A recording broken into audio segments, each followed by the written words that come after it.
Mic check. All right, y'all. Tonight we got a special guest. Michael has a app, and this app reminds me of Uber. Y'all all familiar with Uber? It reminds me of like a Barber Uber app. This is something that's really going to revolutionize our industry, and it should help people make a lot of money. There's two ways to make a lot of money. Number one, help others make money. Number two, solve a problem. And this does both of them. I'm not going to take up any more of his time because he has a lot to share and show you all. Also, I want to share this with you all. If you all need to have a nonprofit for your school, another entity that can help you make more money, you definitely want to reach out to Michael on that too. Although I know he's not here for that, but he has a nonprofit um, separate from his school, and it can help your school make a lot of money. So, Michael, I'm gonna back away and sit here and take notes and learn myself. All right, Chin. I appreciate you again for having me back on. So yeah, guys, real quick. Um, Barber Concierge was formed during the pandemic when barbershops were being shut down because they didn't consider us essential workers. Uh, but if we got good clientele, I know a lot of us do. Our clients were still trying to get booked. So I came up with a way to go to them and service them in their locations on their times. But I did it in the mobile. I did it in a van. I got a Sprinter van. I gutted it out. I turned it into a whole barbershop. But knowing knowing that the industry of mobile barbering is going to grow so fast that it has a compound annual growth rate um, of billions of dollars a year. So basically, today in 2025, it's probably bringing in $11 billion a year. But by 2030, 2027, it's going to be bringing in about 15 to $17 billion a year. And me having one van, I didn't feel like I was tapping into that kind of market where I'm going to be able to capitalize on the market in a way that I can feed my family for a long time, because at some point I was going to max out in the barbershop. I mean, max out in the van. Whereas if I was doing 10 cuts a day, then at some point that's all I was going to be able to do. I wasn't going to be able to do more. So that bothered me because I know that there are more people that wanted to book, and more people wanted me to come service them, but I had to turn people away. And a lot of times I narrowed it down to certain areas of the town where I just refused to go into. But what happened was my van got in the wreck because I put it in the hands of somebody that I thought was going to take care of it, go out and make some money while I try and reproduce another van. And I was thinking more of building a fleet of vans and putting them out on the streets. Well, when he wrecked that van, I quickly learned that insurance premium was going to go up. And I didn't necessarily want that kind of overhead. But I did feel like there was something I could have been doing, because knowing that this industry is about to make this type of money, how in the world was I going to be able to tap into it and and show other people how to tap into it if I didn't have a van? Well, when I lost that van, I was in the midst of opening up a barber school, and Chin can attest to that because I went through his program to open up my barber school. But I was in the midst of opening a barber school. I was running low on funds because all my money was going into my school. Um, Running low on funds, I decided I'm going to drive for Uber. Drove Uber at night, sometimes 2, 3, 4 o'clock in the morning, dangerous as it may be. I did it. But I learned something by driving for Uber. I learned Uber's policies and their procedures are simple copy and paste policies and procedures. So I built a mobile app. I put those procedures on my app where I'm keeping clients safe, where I'm keeping my barbers safe, where barbers have to upload a copy of their driver's license, driving record. They have to do a criminal background check, the insurance of their vehicle. All that stuff is on them and not on me no more. But what I figured out was, okay, now I got this app built, and now I need to figure out how to convince people or show people that this actually works. So I went on a test run where I solicited my clients to let another one of my barbers come to them. Not necessarily me no more, because here I am, my mind is thinking more on schools, nonprofits, and all this. I really don't have time to be driving all over the city. So I showed my one of my barbers what I want them to do and how I want them to do it, how professional I was about it. You know, we pull up as a little legit concierge. We don't go in there playing games. We sanitize everything down. We wipe things down. We set up. We put our ring lights up. We record videos for content. Um, the clients are satisfied with the service. They're satisfied with the content. You know, we're able to post it and bring in more. So my barbers are making $75 to $100, sometimes $150 because they're going a la carte. If a client is booking for themselves, they're also going to book for their son. They're also going to book for their wife to get an eyebrow arch. All these things are happening in the home, and you can literally leave one person's house and have made $200, and it really hadn't spent no more than 2 hours at the most at that. So $100 an hour, and my barbers was able to keep 90% of their money. So I want to treat this like it's not me trying to make money off the game. It's me trying to show the game where to go find the money at.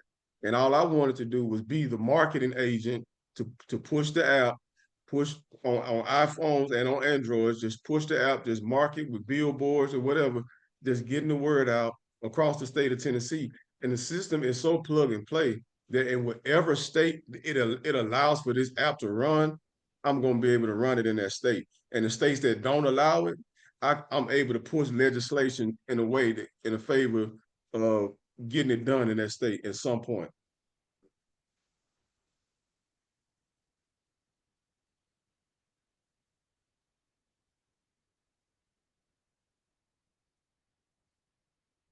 Do you have that PowerPoint that you can show them? Yeah, I sent you that PowerPoint. Can you pull it Okay. up? Yes, I'm gonna pull it up because I know a lot of people are like visual, and if they see Right. this, it will really resonate with them. So what I'm going to do, I'm going to pull that up because I was just looking at that today again. So we're going to pull this up, and I want to make sure that you all can actually see this when I pull it up. All right. So let me know when y'all can see this screen. Share. Can y'all see the screen? Yeah. I'll make it full. All right. Do you want to you want to have control? No, you can go ahead. You can. So this is a pitch that I'm doing right now. I'm running this pitch. I'm a member of Phi Beta Sigma Fraternity Incorporated. We have this competition every 2 years where you put together a pitch and you could win $20,000 that goes back into the business towards marketing. So this is the pitch that I'm putting together for this competition in July in Tampa, Florida. So you can go on to the next slide. Okay, the problem with traditional barbershop experiences is sometimes it's very inconvenient. Clients often have to come into the shop and wait, and have to drive a long distance to get there, and sometimes in inclement weather. Another thing that was a problem was limited flexibility, locations and hours that do not usually cater to busy schedules. Sometimes barbershops don't open until 9 o'clock. Well, half the time, if a person works the late night shift, when they get off at 5, 6, 7 o'clock in the morning, especially in the area that I'm in, They would like to go ahead and get a haircut before they go home and go to bed, because they know by the time they get back up, get something to eat, it's time to go back to work and start over. So we went about it in a way we're trying to eliminate the issue of not being convenient to the clients. Inconsistent quality. Sometimes it's hard to find good and reliable barbers that meet, personal preferences. But if you have a barber concierge coming to your home and it's the same one you book every time, then for one, you're gonna get that professionalism from him or her, and you're gonna get somebody that's familiar with the structure of your hair, familiar with the texture of your hair, and is able to give you exactly what you want on a more consistent basis. Next slide. So the solution we came up with was to offer mobile convenience. Professional barbers, I mean professional barbers. I'm not talking about somebody that just graduated from barber college, got their license, and just been in the industry a couple of months. No, I'm talking about people who've been through the ranks, who knows what it takes to be professional, knows that you can't go in nobody's house smelling like weed, or you can't go in nobody's house with somebody sitting in the car waiting on you. We preach professionalism even in my school. That's one of my pet peeves. If communication is not there, you can't work in barber concierge, because if you can't make it to to a client's appointment, and and and you don't communicate with that client, or that you stuck in traffic and you don't communicate with that client, you're going to lose that client. So we teach professionalism. So that's all we're going to put out there in the first place. We came up with another solution of easy scheduling. It's an app-based booking system. Um, the prices that we set forth are the prices. So everybody that joins the app always get the link to our booking prices. So when the bookings comes in, the commission has already been set aside, where we know that this particular barber gets 90%, and then the company gets 10%. It breaks it up for them. And when that barber says, "Hey, I'm ready to cash out," then we direct deposit it overnight back into that barber's account. Quality assurance. Barbers upload their own profiles. They upload previous work. They upload Instagram, social media tags, so the clients can go on social media and take a look at what they got and decide whether or not they want to deal with this barber or not. Next slide. How it works. So they download the app. They can browse the barbers. They can view profiles. They can look at ratings, photos of past haircuts. You can check that barber schedule, because that barber is able to go in there and select their schedule for when they'll be available. You can select a time and location that suits you. The clients don't necessarily have to be at home. They can be at their office. We serve pastors in their church, in their office. We go anywhere. We go to the doctor's office. I got two clients. I got a client who's a doctor and got two boys. Every 2 weeks, I go to his office and cut the hair. So it's very convenient for the client, so they don't have to shuffle through traffic, not knowing they're going to make their appointment on time. They can set their appointment, just sit back and just wait. Professional barbers arrive right at your doorstep. Next slide. The market opportunity. This is a $4.2 billion grooming industry in the United States. The increasing demand for convenience and personalized services is always a marketable opportunity. When we're able to satisfy a need or meet a need for a client, then they want to be able to lock you in to be the same person that meets that need every time. I know from experience, and we all in this game know that the same services that you give to a client in a barbershop setting, you can give them that same service at home, in their home setting. You talk about shampoos, yeah, we got portable shampoo bowls. They got those for $150 on Buy Right Beauty. We buy them all the time. So that's no problem. That's just another service that we charge for. Limited competition in in the mobile barber space. There's absolutely nobody. That's what puzzles me. That nobody has thought of this, and I don't understand how, if we don't take a hold of our industry and control our industry, we're gonna leave it up for another type of person to come in and do it for us, because this is a $4.2 billion industry, and we're not making it sitting behind a chair in a barbershop. We're not making it because half the time the money we get in the barbershop is gone before we leave out the door on bills. So this right here allows you to be able to take control of your downtime in the barbershop, where you're just sitting there, ain't nothing going on. You just waiting, hoping somebody come through the door. Best case scenario, you make $100 sitting in the barbershop the whole day, when you can turn the app on, and I can assure you, you make at least $400 before you turn the app off. You can triple what you would make in one day on a slow day at the barbershop. Next. What sets us apart? We're the first network of mobile barbers. We're the very first. We have verified barbers with portfolio transparency. We have app-based on-demand service catering to modern lifestyle. So when they put their information in there, and they put their personal information in there, and we click on, the barbers click on that client's address, that client gets real-time location updates as to where that barber is en route to them, just like you would with Uber. Next. Profitable and scalable. Percentage of each booking is the service fee.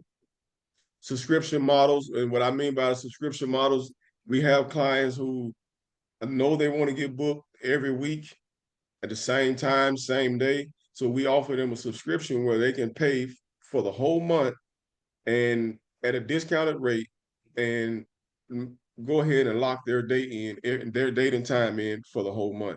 So they can ensure that that particular barber will be at their doorstep at the same day, same time, every week for a month, as long as their subscription is in place. Add-on services. We can upsell grooming services and additional products, because we do have a store on there where barbers are able to buy things that they need, and clients can go on there and shop around also. Next.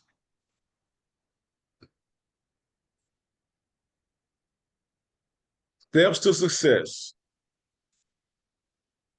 We launched a targeted digital marketing branding campaign. So what I did is I reached out to the State Board of Tennessee, and I asked, because I'm in Tennessee, and I asked, how many residential barbers did you have in the state of Tennessee?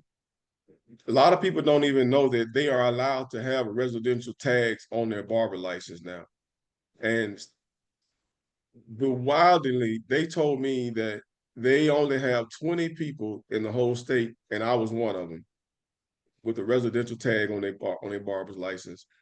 And I asked them for the list of all the barbers in the state of Tennessee, and there's 5,100 barbers in the state of Tennessee who does not know that they have the right or the privilege of being a residential barber and offering residential services.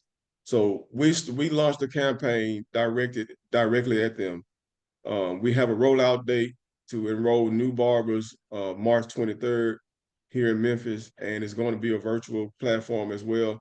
But yeah, we're looking to increase our volume, increase our barbers, and we're always looking to add more. The more people we have, the more people in the cities, in the surrounding areas of the state can get service in more convenient manners. Referral programs. Barbers, existing barbers earn a $50 referral every time they refer another barber who successfully joins. That new barber gets $25 off his first month's maintenance fee. Okay, so apart from the 10% that they give out for every service, there is a maintenance fee of $250 a month. That's literally less than what we pay in booth rent for a whole month. $250, and that helps to push the app more in marketing and bringing in more clientele for you. Barber recruitment, we attract top talent and a with competitive earnings and flexible schedules. Next. Achievements to date. We have developed the app. We've competed and we beta tested the app. Is initial barbers on board. We have 20 plus barbers ready to start. We're waiting on more customers to come in. We have customer feedback, positive reviews, and high satisfaction rates from the beta users. Next. Okay, this more is talking about the growth and profitability. So we're projected to grow in revenue from 360,000 in 1 year to 972,000 in year 5. From 361 in year 1 to 972 in year 5. Barber expansion, we plan to increase from 20 to 54 barbers in 5 years. I promise you, at the rate we're gonna market this thing, we're gonna exceed that small goal in no time by the end of this year. 30% annual growth rate, subscription and multi-client bookings, overhead, high retention. Next.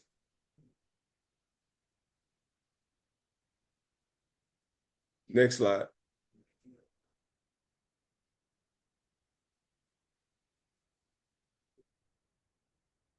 Did it switch? Yeah, we're good. I mean, that's pretty much all of it because everything else is just what I'm pitching with the competition. So just want to make sure everybody understood. And if you can show them a video of the app, I think I sent you two videos of the app actually being used.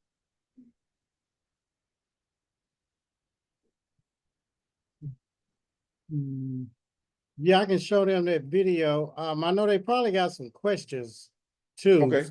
All right. You probably can look in the chat to see what questions they may have. Now, how did you even get the app? Because, like, okay, this is for barbers. Is that correct? Yeah, I built the app. Okay. What about if it was a female that wanted to do it for women, so they could do it too? Yeah. So I'm thinking along those lines already. I want to get this one going good first, but I also wanted to do a stylist concierge. Yeah, nail tech concierge, concierge nails or whatever. So I'm thinking along all those lines, even not just me necessarily doing it, or because I can't perfect all of them, but I'm thinking along those lines with bringing in people who want to get involved in that kind of thing. Okay. Yeah, I'm gonna pull that video up so they can see that.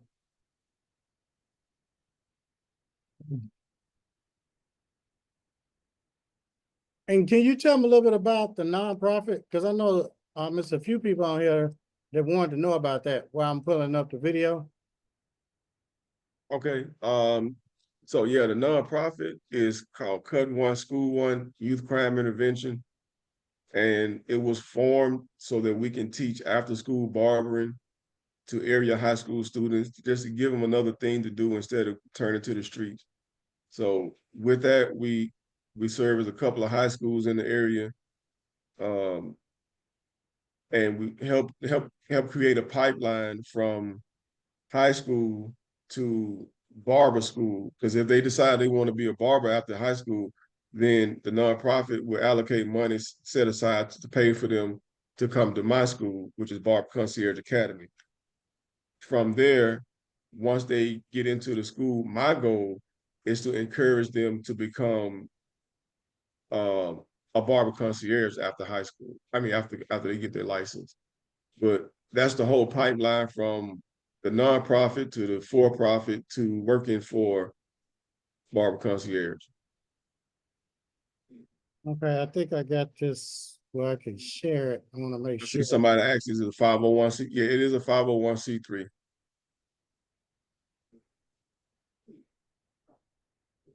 Can you see this video? Is this? Yeah. Yeah, that's it. All right, let me play it. Let me put the.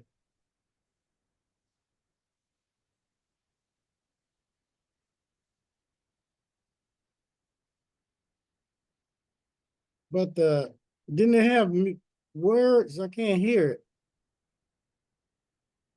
Nah, it probably was another one I sent you. All right, let me try the other one. Now let that one play first. Okay.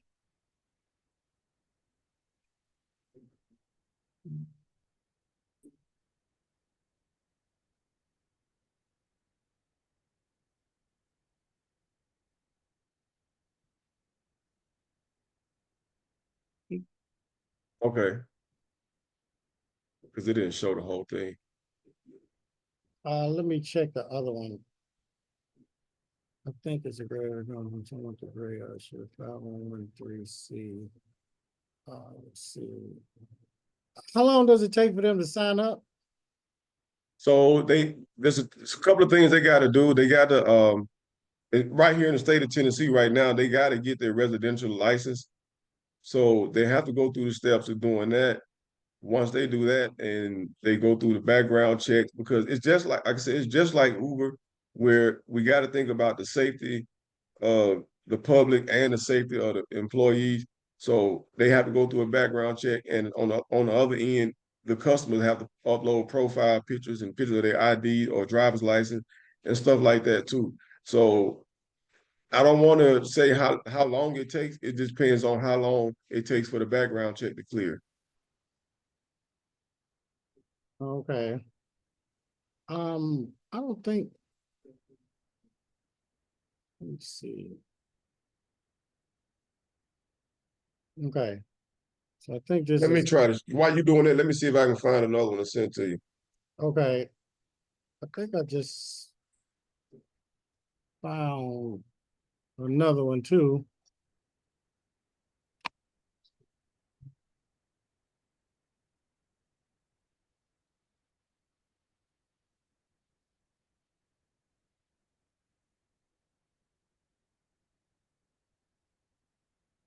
Make sure.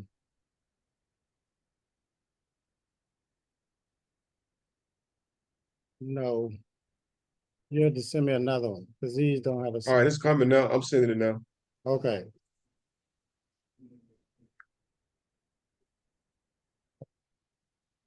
Anything you want to share with them about your school?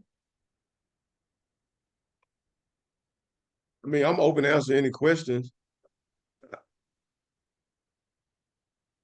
How long If has this anybody got been any open? questions about the school, I will say that again, Chin is the one who got me into the game.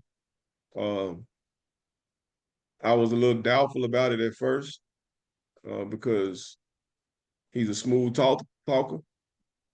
So I'm from a place where you gotta be careful of people that talk like that. But I come to find out that he can back it up too. So when I found out that he's 100% legit, them type of people I can deal with. Okay. You emailed it, Michael. Let me email. I was texting it to you, but it's gonna be clear if I email it. Okay. It just came through though.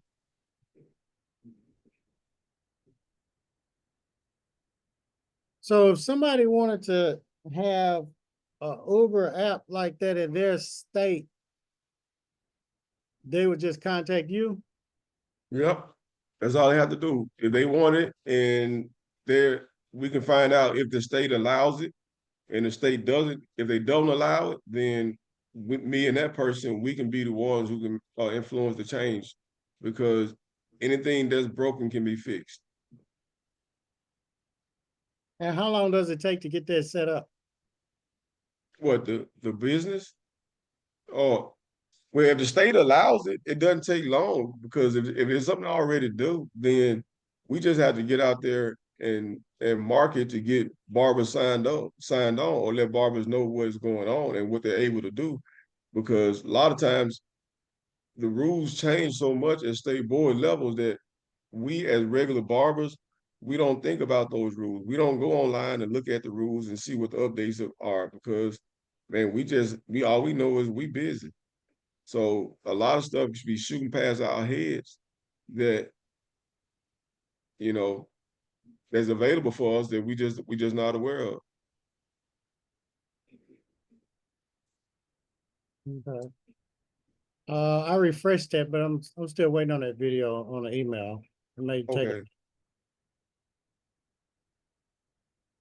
Hmm. And how long has your school been open now?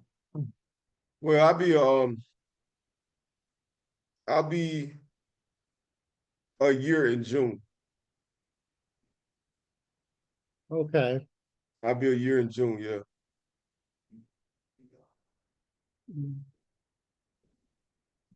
You still ain't got it? No, still ain't come through. Okay. Let me try it again.